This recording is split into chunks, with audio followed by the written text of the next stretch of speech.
ত্ৰিকোণাকাৰ ভূমিত বাসস্থান কৰিলে পুত্ৰৰ হানি আৰু যি ভূমিত বহুভুজ আকৃতিৰ হয় শোকহানি হয় আৰু যি ভূমি পুৰিলে জ্বলাফুটি উঠা আকৃতিৰ হয় সেই মাটিত যদি বাসস্থান কৰা হয় ধৰ্মৰ হানি।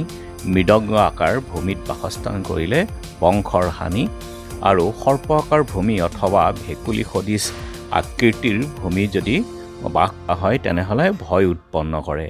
গাধা আকৃতিৰ ভূমিত ধন হানি, অজগৰ আকৃতি অৰ্থাৎ সৰ্পাকৃতিৰ ভূমিত মৃত্যু ভয়, ফেঁচা কাউৰী আকৃতিৰ ভূমিত দুখ শোক ভয় প্ৰদান কৰি থাকে আৰু বাঁহৰ গাঁঠিৰ আকৃতিৰ ভূমিত যদি বাসস্থান কৰা হয় তেনেহ'লে বংশৰ হানি।